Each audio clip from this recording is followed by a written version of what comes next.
Talagang purpose talaga niyan ay maikasal ang church kay Jesus. Kasi lagi nating inisip, pag rapture ay, ano lang, pag alis lang dito sa mundo. Pero ang totoo, ang rapture talaga ay isang kasal. O yung pagsasama ng simbahan o ng kanyang church at ni Jesus. Kung titignan nyo ang Bible, mga kapatid, pagdating ng ah,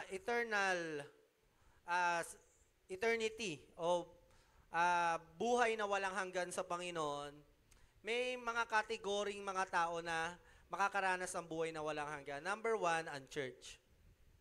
Ang church, iba sila sa mga Hudyo. Ang Hudyo kasi, sila yung magpapakilala sa Panginoon o magre-ready kay, ng church para kay Jesus. At iba rin yung mga tribulation people na makasusurvive sa tribulation at magkakaroon din ng buhay na walang hanggan dahil hindi sila nagpatatak. So, introduction lang yon at alam ko na-excite na kayong pag-usapan ito, pero mag-pray muna tayo. Holy Spirit, we thank you for another word, another life, and hope na aming mararanasan ngayong hapon na ito. Kaya naman kami po ay humihingi sa iyo ng pusong mapagkumbaba. Give us a spirit of humility, Lord, to accept and be ready for your word. Paano mo man ito ibibigay sa amin o paano man namin ito matatanggap. Ang mahalaga po sa amin ay maranasan namin ang buhay na salita mo. And Lord, may iba't iba po kaming pangangailangan bilang mga anak mo at alam namin na kaya mong katagpuin ito. At sa pagpunta pa lamang namin dito, we are confident na mararanasan ka namin na hindi mo ipagdadamot ang iyong presensya, pangungusap at ang kapahingahan na sa iyo lamang nagmumula dahil hindi lang naman talaga kami, Panginoon, ang nagpasyang pumunta sa lugar na ito. Ikaw ang tumawag sa amin, Lord. At kung tinawag mo kami, Panginoon, alam namin na hindi mo magagawang talikuran ang mga anak mo na lumalapit sa iyo. So, nandito po kaming lahat ngayon at umaasa kami, nakikilos ka sa buhay ng iyong mga anak. Kailangan po namin ang pagpapala mo, ang biyaya mo, pananampalatayang idadagdag at palalakasin mo. At pananampalataya na iingatan mo at ililigtas mo dahil sa mga maling pananaw namin o maling pagkaunawa na inilagay sa amin ng kaaway. So, Holy Spirit, take over of this place, take over of your people. Hanggat naririnig ka namin, Panginoon, ay ibibigay namin ang lahat na pakinggan ka at magpasakop po sa iyo. Cover this place, Lord, with your precious blood. Jesus, nandito po ngayon ang iyong mga anak, ang iyong congregation na nais mong mahalin. Iparamdam mo sa amin ngayon, Panginoon, kung gaano mo kami kamahal. Kailangan po namin uli maranasan ang tamis at lalim at lawak ng pag-ibig mo sa amin. Ito lamang po ang pag-asa namin, Panginoon. Laban sa nanlalamig na mundo, nagugulumihanan na pag-iisip, mga bagay na hindi namin maunawaan, alam namin sapat ang pag-ibig mo sa lahat ng bagay na ito. So Holy Spirit, bless your servant this evening and bless your people as they receive your word. And we claim the anointing work of the Holy Spirit to your ICF Church. This is our prayer. In Jesus' name we pray. Amen. So, maluwag-luwag naman dito sa loob, no? Dito na lang tayong lahat sa loob. Isang gwardiya na lang sa labas, yung bata na yan. Si Marcus. Oo. So, dito lang tayo lahat sa loob para naman, kasi pag nakita may nakaupo sa labas, nagkukumpulan na rin sa labas yung iba. So, sabi ko nga sa inyo, mga kasama, ang pinag-usapan natin last week ay si bride. Siyempre nga, sabi ko sa inyo, kasal eh. So, dapat pag-usapan din natin si groom o si bridegroom. So, ang ating pag-uusapan ay the unwavering faithfulness of husband o ni Jesus Christ. ang kanyang hindi nauubos na katapatan bilang isang asawa. Asawang lalaki sa kanyang asawang babae. So kung kayo, word check muna tayo, bridegroom. Sa atin, hindi na natin ginagamit yan, di ba? Sa kasal, ano na nalang tawag natin sa lalaking kakasal? Groom, di ba? Bakit bridegroom sa Bible, sa tingin nyo? Kasi ang groom, short term lang yan ng bridegroom. Bridegroom talaga ang tawag. Tinatawag na lang na groom. Kasi shortcut ng bridegroom. Pero ang problema kasi sa groom, may ibang term or may ibang ibig sabihin ng groom. Tama? Halimbawa, pag may aso ka o may alaga kang hayop, pag sinabing ipapagroom mo, ano ibig sabihin na ipapagroom mo yung alaga mong hayop? Papagupitan, papalinis mo, o papaliguan mo, ipapagroom mo doon. Kasi, ang ibig sabihin ng grooming ay you take accountability o parang ikaw ang bahala dito, parang ginugroom mo siya o inaalagaan mo siya. At may isa ring makabagong salita about sa grooming ngayon na yung, nabasa ko lang din to na yung may mga adult daw na nag-groom ng mga bata. So parang bata pa lang, ginagawa nila ng mabuti. Tapos, para pag lumaki na, they can take advantage of the child or yung bata. At nabasa ko yon sabi ko, bakit grooming ang tawag? So yung pala yung ibig sabihin nun. So may mga adult daw na parang ang tawag sa kanila ay predators daw. Ingat-ingat daw, kasi usong-uso na nga ngayon yan. Yung bata daw ay gagawa ng gawan. Maraming istorya ang ganyan kahit mga born again. Actually, sa born again ko nabasa yan. Na yung uncle daw niya, dahil laging wala yung kanyang parents, ay, testimony to ng tao baka naman sabihin nakikilap ako ng buhay ng iba. Testimony po ito. So, sabi nung bata ay laging wala yung magulang niya sa bahay. Ang lagi nandoon yung tito niya. So, dahil nandoon yung tito niya, yung tito niya, yung nagpaparamdam ng pagmamahal sa kanya. Nang ilang taon na mga magulang niya hindi niya kasama, umuwi lang paggabi, o yung isa ata ay nasa abroad. At habang nung naging dalaga na siya, she was taken advantage ng kanyang tito. At itong tito niya na nga ito ay ginawan siya, she was molested at born again na siya. Tinanggap niya na ang Panginoon, family niya, born again. Pero, gumawa siya ng letter. Ewan ko kung nabasa niyo ito. Nabasa niyo ba ito? Itong storya na ito. And she committed suicide. Because, sabi niya, she was groomed. So, parang hindi siya makawala doon sa sexual assault sa kanya ng tito niya. Kasi, she has nothing to run, kundi yung tito niya na yon parang hindi niya kaya mawala. Hanggang sa nakalaya siya sa tito niya, pero nagagawa niya sa ibang tao, pero yun, hindi na siya nakalaya. So sige, para na lang din sa ikalalaya ng lahat, gusto ko rin sabihin sa inyo, I was molested din when I was, nakwento ko ba sa ito, dear? Nakwento ko na sa iyo to. So molested din ako nung mga around 13 or 14 na, mga 12, ganyan. Or 9, parang ganon. Molested din ako noon, sexually molested ng aking cousin. And, ayun, salamat sa Panginoon kasi kahit na meron tayong mga ganong pangyayari sa buhay natin, God can rescue us. At nung binabalikan ko, bakit ang hilig ko manood ng pornography noon? Bakit parang ang aga kong namulat sa mga sexual, mga napapanood ko sa TV, hindi ako naiilang. Kasi nga, when I was a child, ay na-expose na ako. At dahil doon, I was easily tangled nung naging binata na ako. Siyempre, mga cellphone nung puro pornography at kung ano-anong mga bagay. At may mga naging actions ako sa buhay ko na hindi ko rin nagustuhan. But, salamat sa Panginoon. He delivered me.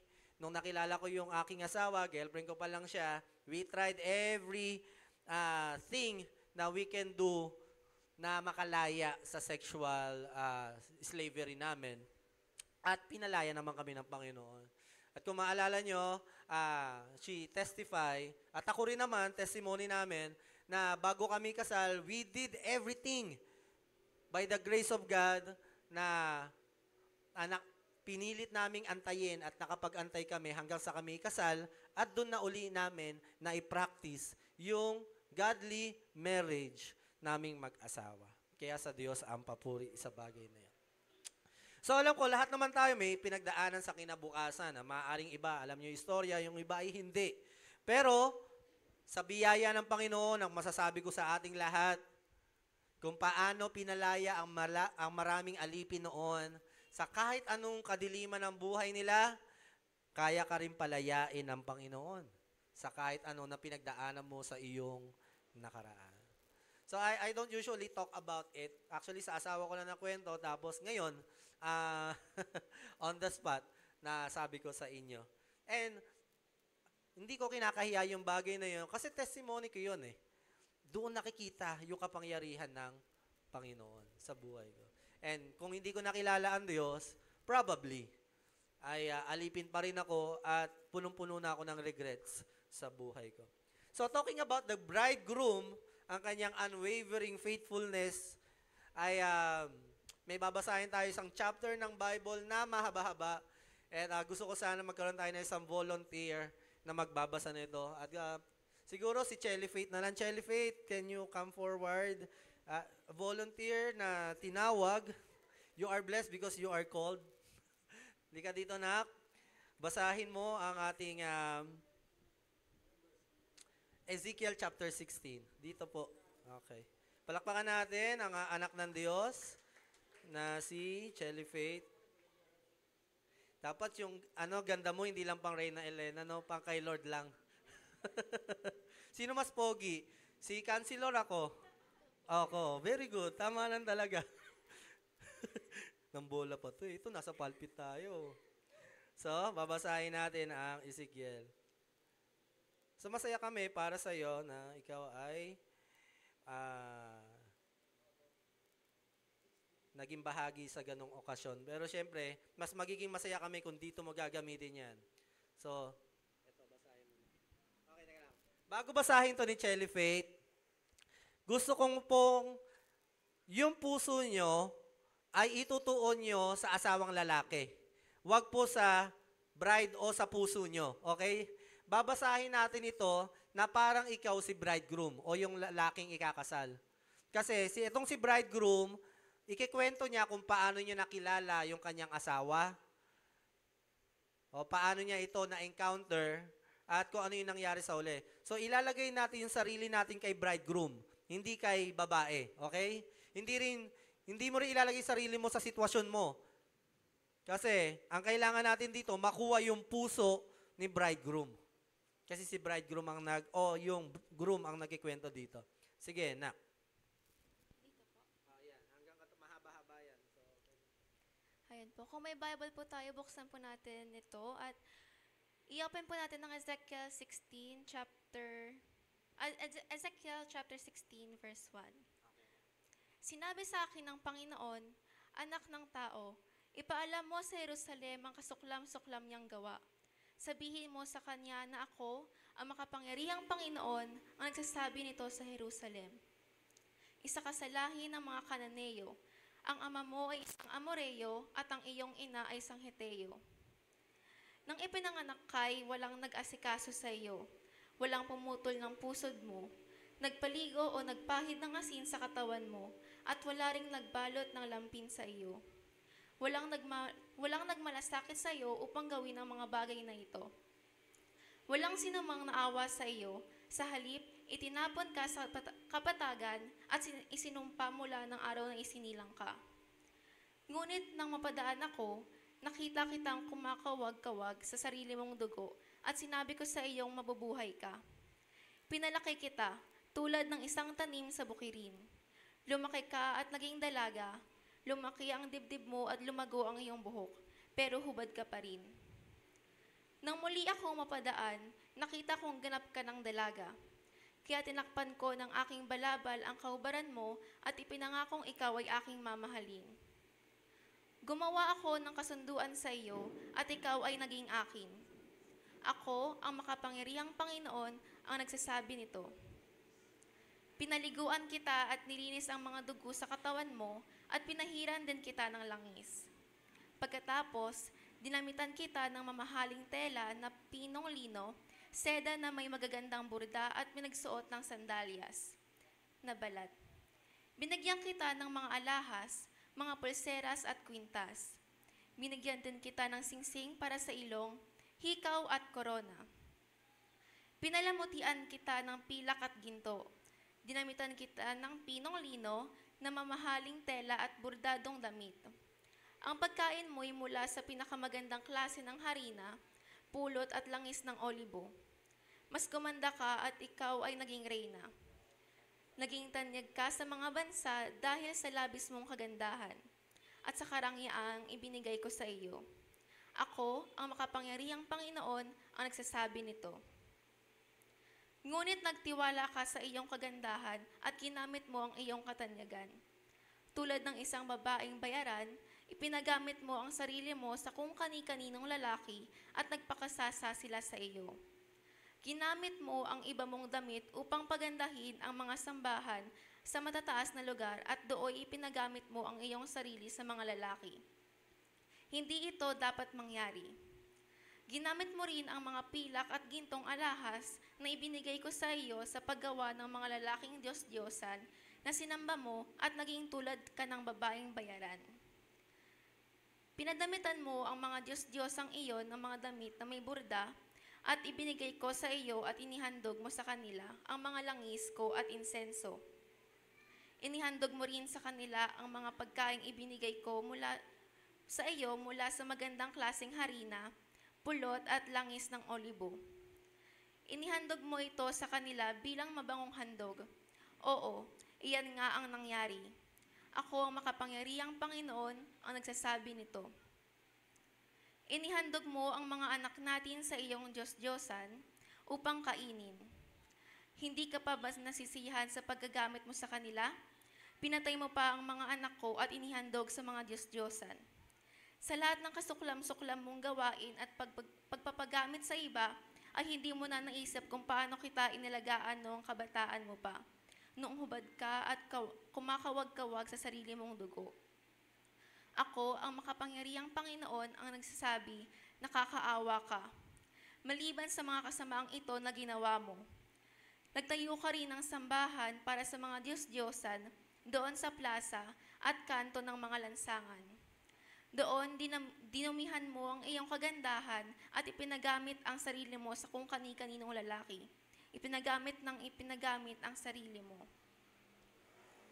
Nagpagamit ka tulad ng babaeng bayaran sa mga taga-Ehiptong kalapit bansa mong malibog. Ginalit mo ako sa pamamagitan ng patuloy mong pagpapagamit bilang babaeng bayaran.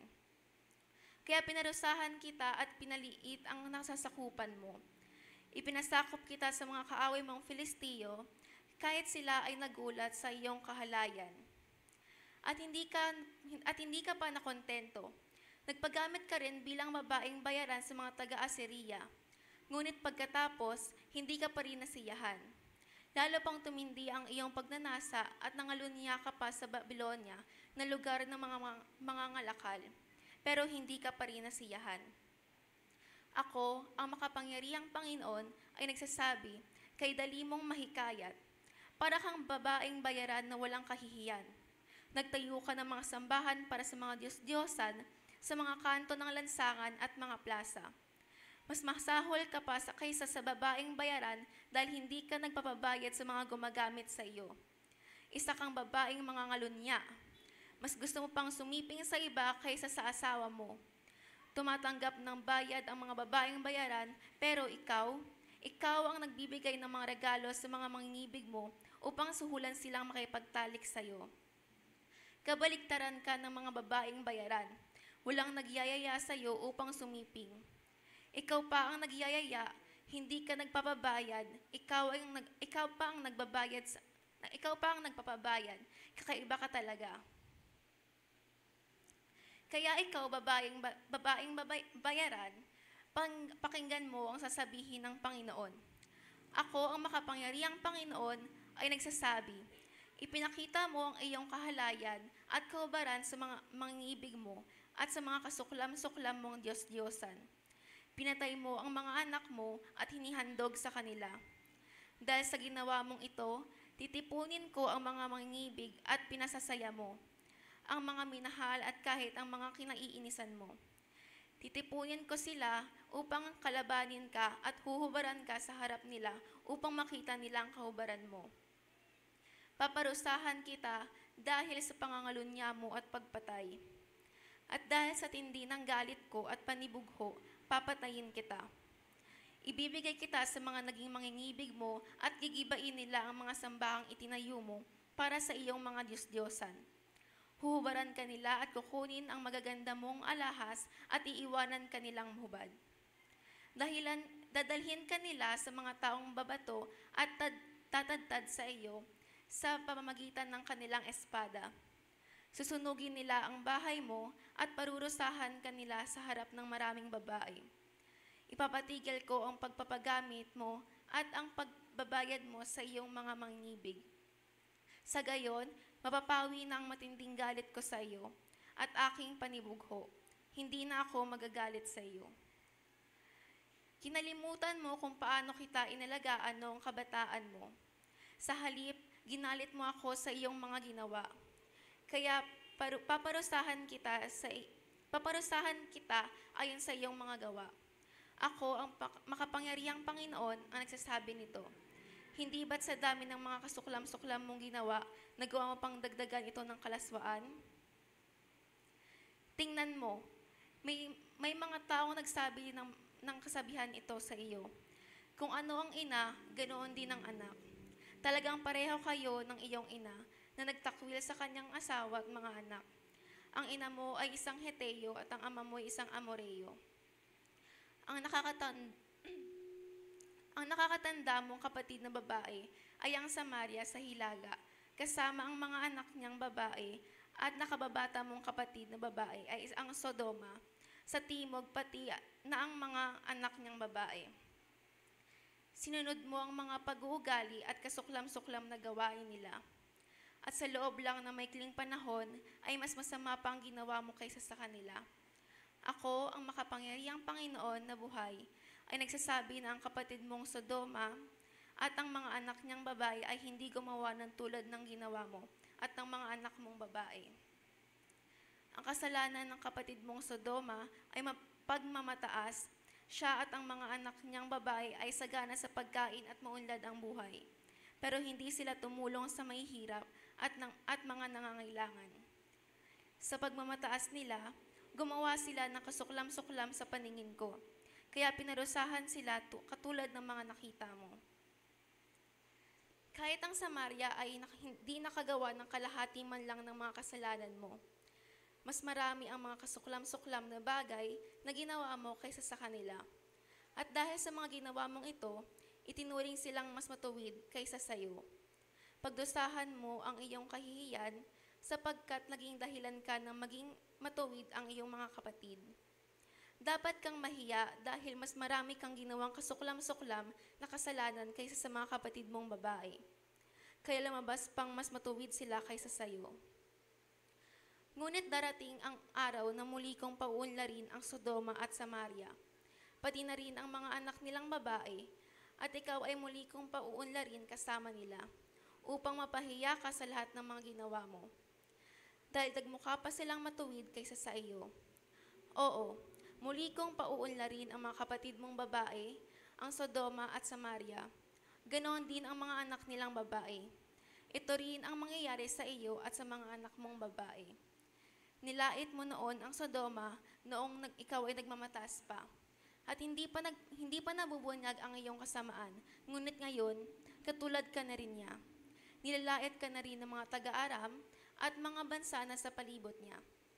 Pati na ang Filisteo, kinukutya ka ng mga nakapalibot sa iyo. Dadanasin mo ang parusa dahil sa iyong kahalayan at kasuklam-suklam na gawain. Ako ang Panginoon ang nagsasabi nito. At ito pa ang sinabi ng makapangyarihang Panginoon. Parurusahan kita ng nararapat dahil binaliwala mo ang iyong pangako sa pamamagitan ng pagsira sa kasunduan natin.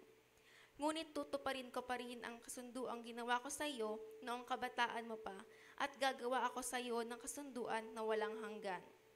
Sa gayon, Maaalala mo ang ginawa mo at mapapahiya ka. Lalo na kung gagawin ko ang iyong mga kapatid na babae, ang Samaria at Sodoma na iyong mga anak, kahit na hindi sila kasama sa kasunduan natin. Patitibayin ko ang kasunduan ko sa iyo at malalaman mong ako ang Panginoon. Maaalala mo ang mga kasalanan mo at mahihiya ka. Lalo na kapag pinatawad ka ng lahat ng ginawa. Pinatawad ko na ang lahat ng ginawa mo. Hindi ka na makakapagsalita dahil sa sobrang kahihiyan, sabi ng makapangyarihang Panginoon. Thank you, Chelly Faith. Palakpakan natin ang Diyos sa buhay ng kabataang ito. At yan po ang isa sa mga love story in the Bible. So, itong istorya na ito, when I first read it noon, bata pa ako sa faith, hindi ako makapaniwala sa nabasa ko. And I know kayo rin. Hindi rin tayo makapaniwala sa nabasa natin. Una, hindi tayo makapaniwala sa kabutihan ng lalaki. Diba? At pangalawa, hindi tayo makapaniwala sa ginawa ng babae sa kanya.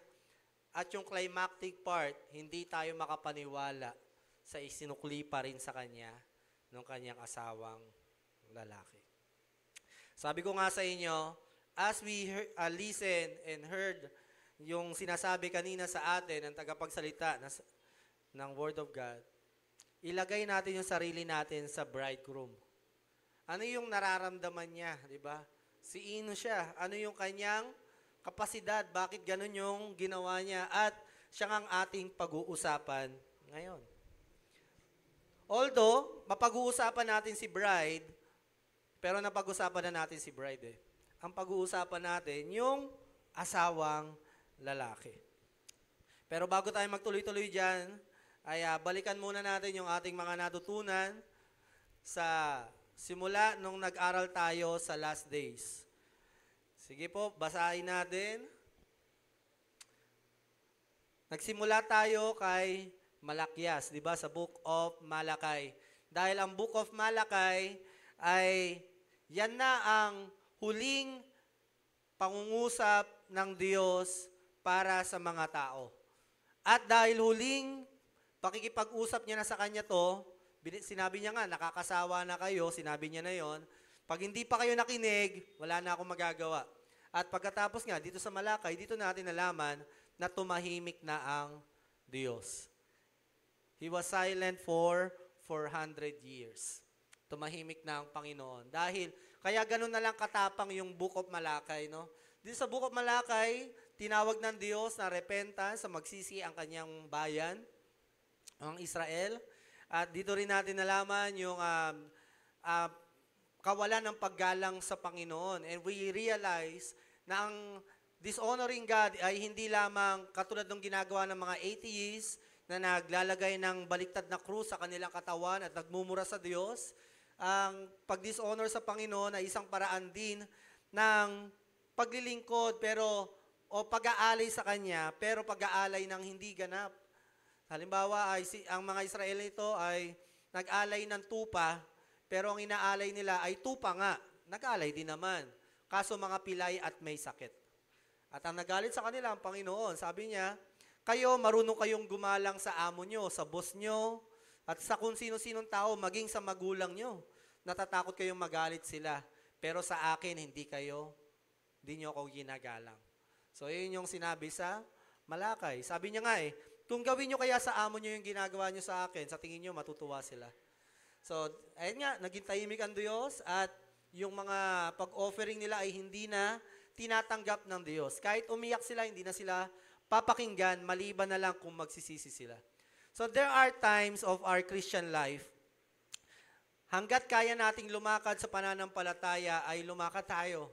Pero may mga moment po bilang isang Christian na maliban na lang isuko natin yung pinapasuko ng Diyos sa atin, hindi tayo makakausad.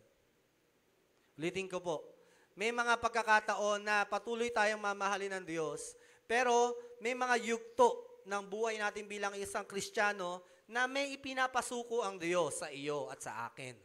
At hanggat hindi mo isinusuko yung bagay na iyon, mananatili na hindi uusad yung inyong relasyon. Kumbaga, mananatili itong patay. At dito sinabi ng Panginoon, grabe siya, sinabi niya, nakakapagod na kayo, mga bastos, minamak niyo ako, at binababoy niyo ang aking altar. Diyan pa nga niya sinabi, yung inalalagay niyo na dumi ng hayop, ipapahid ko sa mukha niyo. So, ganun na kagalit ang Panginoon. May karapatan namang magalit ang Panginoon, tama? At alam nyo, ganun talaga. May mga pagkakataon na talagang pag-uusapan natin ng mga ganitong bagay, lalo na ang last days, matapang talaga ang last days pag pinag-uusapan yan. Matindi ang pagtawag ng Panginoon kapag usapang huling pagkakataon na. At sinabi rin dito ng Panginoon na ninanakawan nyo ako at nagtatanong ang mga Israelita, paano nyo ako ninanakawan? Paano ka namin ninanakawan? Sa inyong hindi pag-iika po sa akin. At sabi niya, sa huling banda ay isang araw, sa mga taong may galang sa kanya, narinig niya kasi, may mga masasamang tao o Israelita, pero may nakita siyang iilan na gumagalang sa kanya. At sabi niya, huwag kayong mag-alala, kayo na gumagalang sa akin, babalikan ko kayo. So, yun yung sa Book of Malakay. Ano pa ang napag-usapan natin? Binabalikan pa lang natin yung last days natin. Sa Book of Matthew and 24 and 25. So, dito, napag-usapan natin ang mga signs and wonders, mga pangitain bago bumalik ang Panginoon.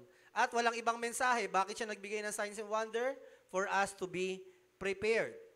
Parang suntukan lang ito. And I read from John MacArthur, sabi niya, itong buhay Kristiyano na ito, this is not a life of comfort talaga or a life of blessing alone. But this is a fight. Sabi mo sa katabi mo, fight. Ang buhay Kristiyano ay isang fight o isang laban. At kung hindi ka nakahanda sa kaharap mo at magsusuntukan kayo ni Satanas, kapag hindi ka nakahanda, talagang tatamaan ka. At sabi nga, pinapaalala sa atin na maghanda kayo.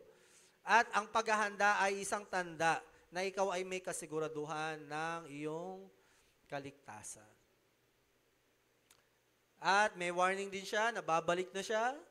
At dito natin ang pag-usapan ng rapture at ang end time ay magkaiba. Tingnan nga natin kung matatandaan ninyo. Kailangan ba ma-preach muna ang gospel sa buong mundo bago siya bumalik? O ang rapture? O anytime pwede mangyari ang rapture kahit hindi pa napipreach ang gospel sa buong mundo? Ano ang tama? Una, yung pangalawa. Pangalawa. Rapture can start anytime. Ang pagpapahayag ng mabuting balita sa buong mundo ay mangyayari sa tribulation. So dito natin matututunan na ang signs and wonders o yung mga binanggit na mga kaguluhan sa Matthew, pati sa Revelation, ang church o ang asawa ng Diyos ay iihiwalay niya na para hindi magdanas sa matinding mga paghihirap sa mundo. So iba ang rapture sa second coming. Kahit di ba sa LIJ, yan din ang topic ni Pastora Tere. Nagugulat kami. Almost all churches ay napag-uusapan ang rapture. Pero wala po kaming GC nasabi, mag-end times tayo mga pastor. Walang ganon. Pero we are shocked na parang merong chronological o parang pagkakapare-pareho ngayon sa simbahan. At sabi nga namin ni Pastora, kanina nag-usap kami, very distinct ang nangyayari sa mga churches ngayon. Dahil ang inaatake ng kaaway ngayon ay hindi mga bagong mananampalataya, kundi mga matatagal na mananampalataya. Kahit sa mga churches natin, sa denomination natin, ganyan din ang mga nangyayari ngayon. And therefore, Pastora conclude, ang mga nauuna ay nauhuli at mga minsan ay nauhuli ay nauuna. So be careful, be watchful mga kapatid. Maaaring anytime na nga bumalik ang Diyos. Kaya susuntukin ka na, umilag ka na. 'Di ba? Mag-ingat na tayo sa mga nangyayari ngayong panahon natin, lalo na sa Israel ngayon. Kitang-kita na natin na yung Iron Dome nila nagkaroon na ng butas. They were penetrated na. Pero still, iniingatan pa rin sila ng Panginoon. So, at yung probability ng Bible prophecy, masyado na mahaba yan. So, yung mga parables din na sinabi sa last days at mga judgment, diyan ay binanggit talagang ang ihiwalay ng Diyos ang mga tao, ang mga tupa sa kambing. And sige po, sa susunod muli ay dito rin na pag-usapan natin na ang rapture ay isang kasal talaga. Kasal yan. At last week lang natin nabanggit yan. Doon natin natutunan na bakit, maganda nga yung di ba yung testimony ni Mark, yung niya, yung learning niya. Ano yung natutunan mo last Sunday? Doon niya na-realize na ang rapture ay parang kasal din ng Jewish wedding. Kung saan, si Jesus, hindi niya alam kailan siya babalik. Ang ama lang ang nakakaalam. Bakit? Dahil sa Jewish wedding, hindi si groom o si bridegroom ang magsasabi kung babalik na siya. Sa Jewish wedding, ang tatay ang magsasabi, o sige groom, handa ka na, balikan mo na yung asawa mong babae. At ganun din sa rapture. Sa pagbabalik ng Panginoon, sa John 14:2, aalis muna si groom. Tulad ng kasal sa Jewish, maghahanda ng bahay at yun ang ginagawa ni Jesus sa atin ngayon. Pinaghahandaan niya tayo ng tahanan. At anytime, sisigaw na ang Ama, sunduin mo na yung mga pinili ko para sa iyo at pinili mo para sa iyo. At magsasalubong na nga ang church sa impapawid. Pero again, iba ang rapture sa second coming. Bumalik na si Kristo, pero hindi pa siya lubusang bumabalik dahil ang second coming ay pagkatapos ng tribulation. Ulitin ko po sa inyo, mga kapatid, ang last days, event yan na marami. Nagsimula yan nung pinanganak si Kristo. Tapos, nung namatay si Kristo, muli siyang nabuhay, at ipinanganak ang church, ang kasunod na event na ng last days ay rapture. Pagkatas ng rapture, tribulation ng 7 years. So, hindi yan yung aantayin muna nating matapos yung temple, ma-preach yung gospel sa buong mundo, mangyari yung mga kaguluhan. Hindi, kapatid. Ang rapture will happen before tribulation. Ayun yung pre-tribulation na tinatawag natin. Kaya anytime, pwedeng bumalik si Lord. Anytime sisigaw ang Ama, isang malakas na trompeta, kunin mo na ang church dahil magkakaroon na ng tribulation sa mundo. At sabi nga natin sa Matthew chapter 24, lalaganap ang kasamaan, manlalamig ang pag-ibig ng marami, ngunit ang mananatili hanggang wakas ay siyang maliligtas. Pag sinabing mananatili hanggang wakas, mananatiling mainit yung pag-ibig dahil yung sinabi bago yon malalamig na pag-ibig So ang dinidisclose ni Lord doon, yung aabutan ko kayo na hindi malamig ang pag-ibig nyo sa akin. At ganun din sa Jewish wedding. Pag bumalik si bridegroom o si groom, na si bride ay hindi faithful sa kanya, hindi na tuloy ang kasal. Sayang hindi natapos yung video Hindi na itutuloy yung pag-uwi niya sa kanyang asawang babae kasi nga, hindi tapat Naalala niyo yung istorya syempre ni Mary. Nung, di ba, kinasal na sila. Actually, kasal na sila sa papel, pero hindi pa sila nagsisex ni Joseph. So, nung pagbalik ni Joseph, nakita niya si Maria na nagdadalang tao na sa banal na spirito at daladala ang ating Panginoon. Kaya may karapatan si Joseph na hindi na ituloy yung kanilang pagsasamahan. Pero, pinigilan siya ng anghel. At ganun din sa rapture. Babalik si Lord, titignan niya kung mananatili ba tayong tapat sa Kanya hanggang pagbabalik. Aabutan ka ba niya na ang pag-ibig mo sa Kanya ay may init pa?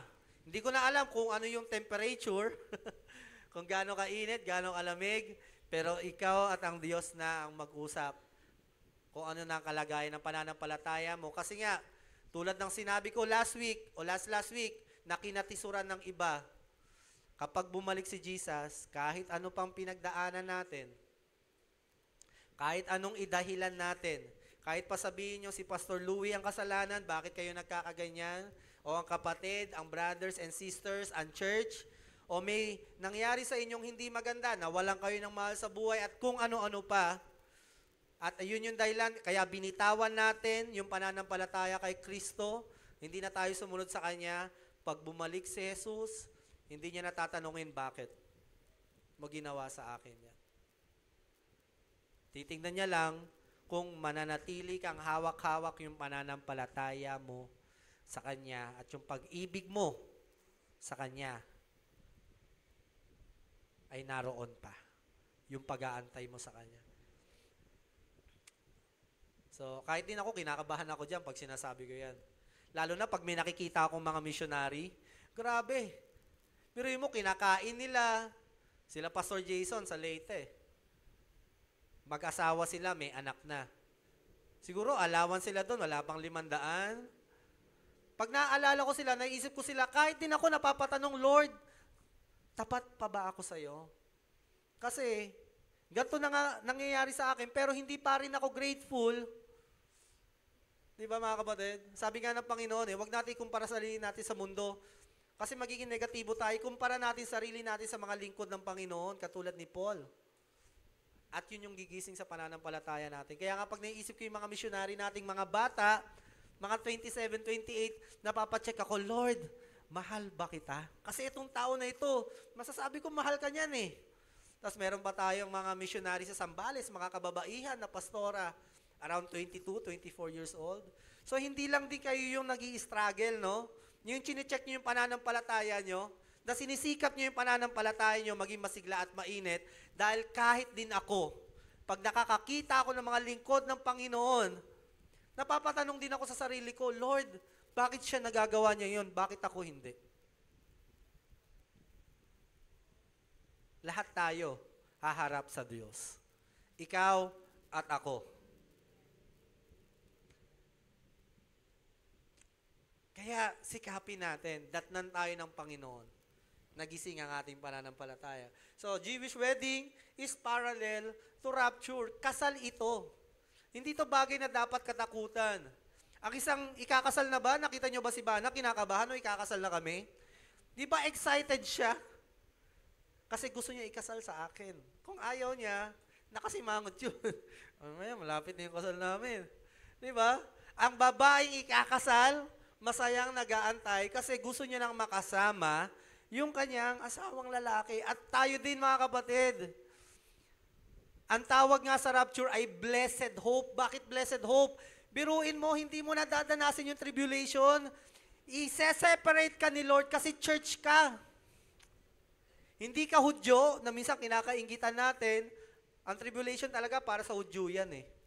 Kasi ayaw nila magsisi. At para na rin sa mga taong ayaw tumanggap kay Kristo.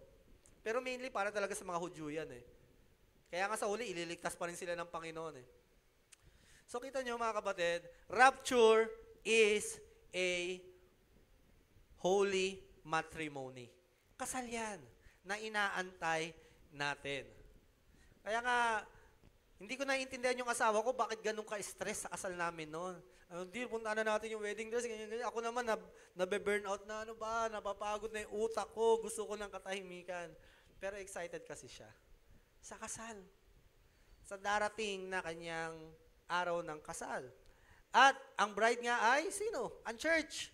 Last week, we talked about the church in Revelation, the 7 churches sa Revelation.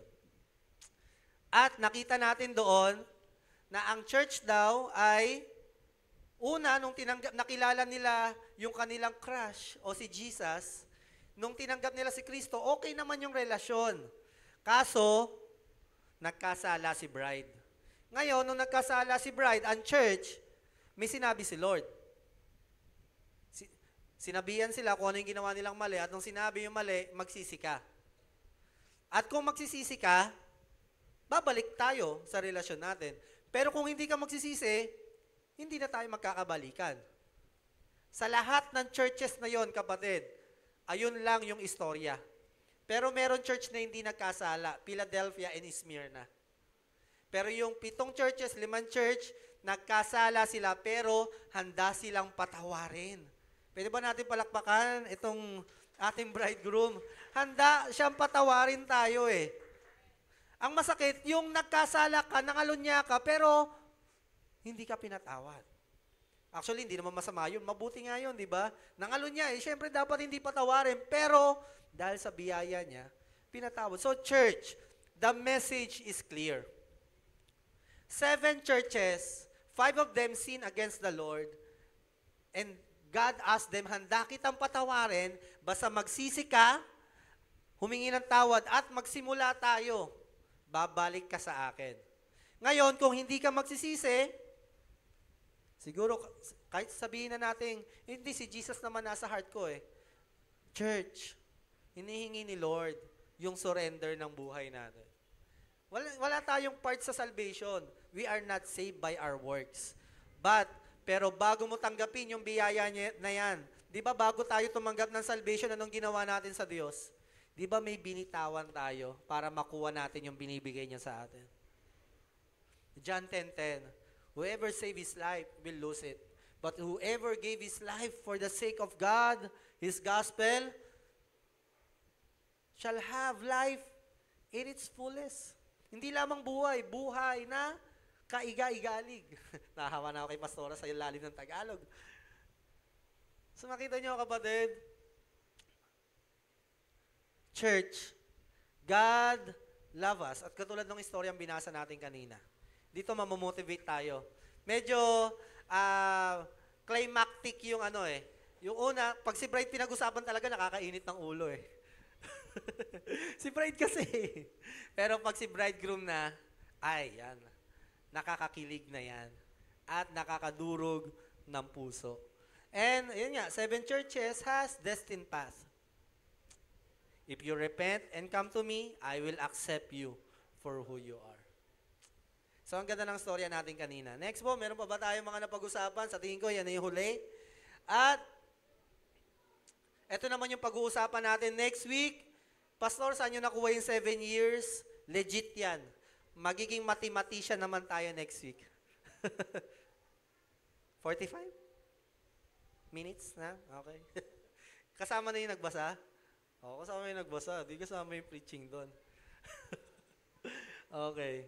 So, at next week, pag-uusapan naman natin yung new heaven, new earth, new Jerusalem. So, doon natin pag-uusapan yung mangyayari sa katapusan, yung pinakahuling plano ni Lord para sa ating lahat. So, hamanda na tayo next week. Maganda yung pag-uusapan natin. But for now, si bridegroom muna at siyang nabasa nga natin sa Ezekiel chapter 16. Okay, simulan na natin. Anong meron kay bridegroom nung nabasa natin yung Ezekiel chapter 16?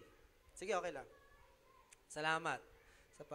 Una, si bridegroom ay he has this unconditional delight sa babae. Well, sa istorya kasi kanina, di ba, parang nakita natin, baby pa, tas nagkagusto na siya, di ba? Hindi. Hindi to grooming. Kasi si bridegroom dito, parang image rito na isang lalaking minahal yung kinabukasan mo, minahal yung kung sino ka ngayon, at mamahalin kahit maging sino ka. Nakaraan pala. Minahal yung nakaraan mo, minahal kung sino ka ngayon, at mamahalin kahit maging sino ka man. Di ba? Ray Valera ba yun? Maging sino ka man. Tama ba? Pero ang ganda rin ng awit na yun, no? Maging sino ka man. Oo, tama. Okay. So, sa story na ito, basahin natin uli yung verse 4 and 6 para manariwa kung gaano niya kagusto itong pinakasalan niyang babae. On the day you were born, your cord was not cut, nor you were washed with water to make you clean, nor you were rubbed with salt and wrapped in cloth. No one looked on you with pity, or had compassion enough to do anything of these things for you. Rather, you were thrown out into the open field, for on the day you were born, you were despised. Then I passed by, dumaan daw siya, and I saw you kicking about in your blood. And as you lay there in your blood, I said to you, leave.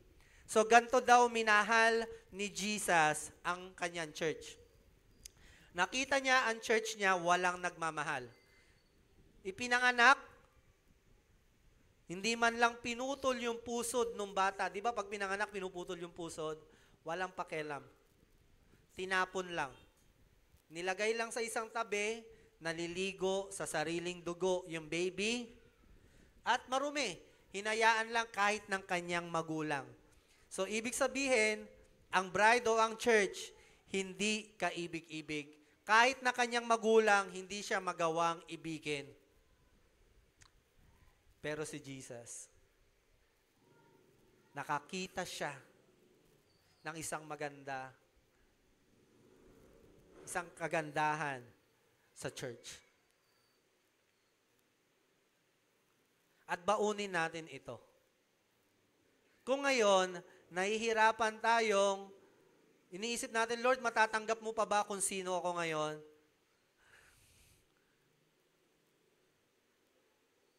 Sino ka ba nung unang tinanggap mo ang Panginoon? Bago mo pa magustuhan lumapit sa Diyos, kaaway pa tayo ng Diyos noon, minahal na niya tayo. Wala pang dahilan para matuwa siya sa atin, o walang katangian na meron sa atin para mahalin, pero minahal niya na tayo. He says in Romans, nung mga panahong umaasta tayong kaaway, ang Diyos, inialay niya ang buhay niya para sa atin.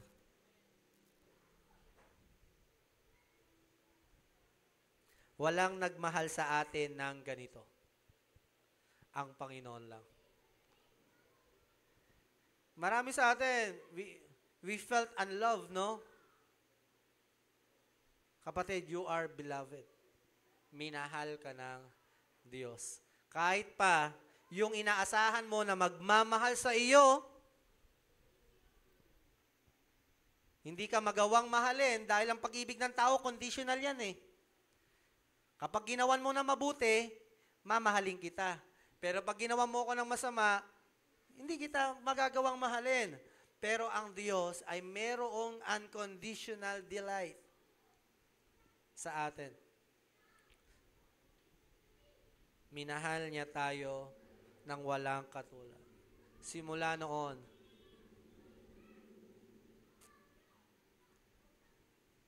ganyang katyaga ang Panginoon sa atin. Nung pinanganak pa lang tayo, minahal na niya tayo. Actually, before we were born, we were loved by God. Kaya nga ang tawag sa atin, beloved eh. So kapatid, wag mo akusahan ng Panginoon na hindi ka na niya mahal. Wag ganon. Mahal tayo ng Diyos. Kahit paanong nagawa natin, ngayon nga, nagsisikap na tayo, di ba, mamuhay ng tapat.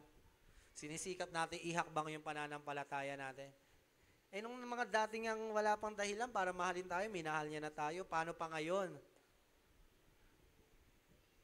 Na nandito ka ngayon at nakikinig ng salita ng Panginoon. Sa tingin mo ba, mas makakahugot pa ang Diyos na hindi ka mahalin ngayon?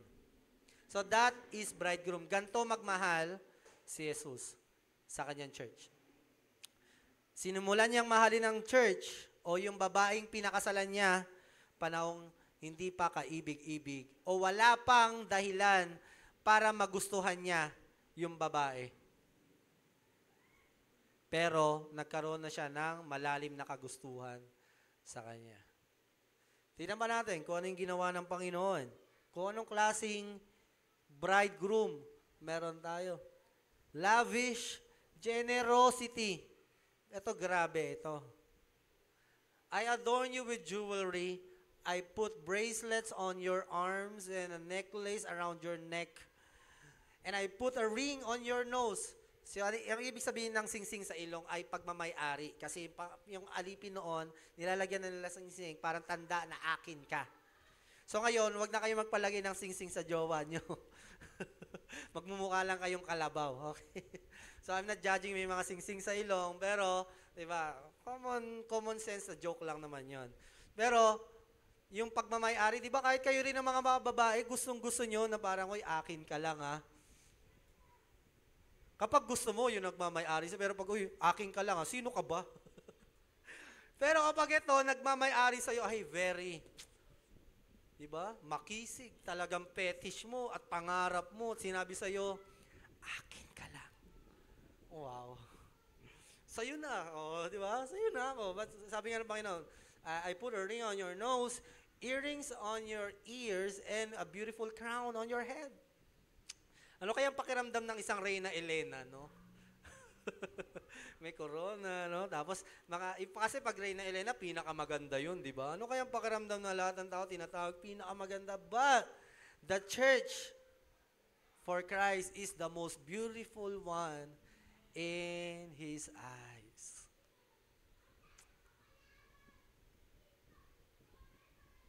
Kaya nga sabi ko sa inyo, last week, huwag tayong magsasalita ng negative things kay church. Dahil ang nasasaktan ay si Jesus, yung asawa niya. Huwag kayong mag-uusap in your private, publicly, at kahit anong paraan para maglabas ng mga pangit na bagay sa church. Sabi nga ni Paul, protect one's another's. Diba? Ingatan nyo ang isa't isa. Hindi yung kayo pa mismo ang magkakagatan. Kaya nga sabi ng Panginoon, nasaan ang pag-ibig doon? Diba ang sagwa din, no? Kung magkagatan kaya tayo literal dito. Hindi maganda tignan, diba? So, wag natin gagawin sa church yon. Kaya nga sabi ko sa inyo, wag na wag akong makakarinig ng negative sa asawa ko sa inyo. Talagang, ngayon pa lang, humihingi na ako ng pasensya sa inyo. Huwag niyong pagbabantaan ng hindi maganda yung asawa ko. May natisod nga sa akin, sinabi ko, papatay ako para sa asawa ko. Kung papatayin yung asawa ko, talagang uunahan ko yung papatay sa asawa ko. That's true. Ano, hayaan ko yung asawa ko? No. Makita ko, may lalapit sa asawa ko, nasasaksakin, uunahan ko na. And I know Jesus Christ. Hindi lang siya papatay para sa asawa niya. He died para sa asawa niya. Kaya, wag yung wife ko. Ganon din yung mga asawa lalaki. Alam ko naiintindihan niyo ako, di ba? Very protective tayo dyan. Ayaw nga natin may ibang tumitingin dyan. So, you were adorned with gold and silver. Your clothes were of fine linen and costly fabric, embroidered cloth. So yan, pag sinabi yan, parang mga Louis Vuitton sa mga panahon natin. Yun yan.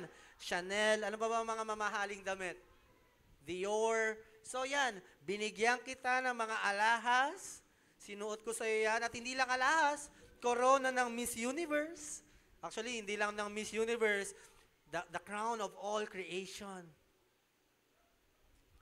So, ganyan ka-generous ang pagmamahal ni husband kay wife. Lahat ibibigay. Lahat din, dear. Huwag kang mag-alala. Wala pa tayo pambigay Okay? Costly fabric, everything. Your food was honey, olive oil, and finest flour. So, pag sinabing ganyan, mga pinakamamahaling pagkain. Wagyu, whatever. Basta pinakamamahal, pag nagbibigay ang Diyos, the best, incomparable, the best among the rest. Ganyan ka-lavish ang Diyos sa church. Kaya wag yung sabihin walang pagpapala sa paglilingkod. Tatawagin ka ngang mapalad pag naglilingkod ka sa Panginoon. Kaya nga sa Malakay, kung natatandaan nyo, nagdamdam ang Panginoon sa Israelita. Kasi minsang sinabi nila, ano bang nakukuha namin sa paglilingkod? At ang ginamit na imagery o metaphor ng Panginoon doon, kung hindi ako nagkakamali, ay nung sinabi niya na nagsasawa na ako sa inyo. Kasi sinasabi niyo na walang kabuluhang maglingkod sa akin. May karapatang gawin yun ng Diyos kasi talagang tatahimik na pala siya nun Kayo, pag mag-asawa, pag sinabing last na to tigilan mo na. Ginagawa niyo rin ba yon sa mga mag-asawa dyan? Pag inulit mo yan, tandaan mo, hindi mo na magugustuhan yung kasunod. Once is enough Twice is, too much. Thrice is, no much. Okay. Thrice is over. Wow, grabe. Ikaw lang yan, te. Di ba? Hindi, second is enough eh. Thrice is over na kay ate, di ba?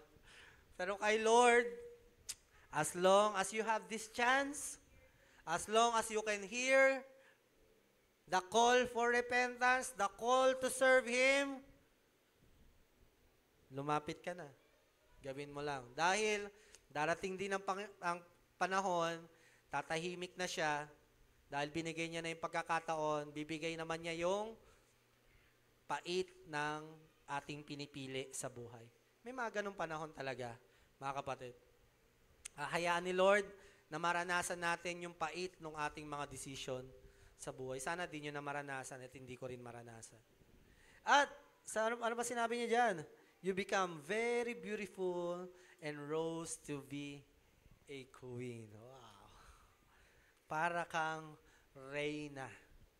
So, ang church kay Jesus ay isang reyna. Pag ang reyna, di ba, ginagalang yan, di ba?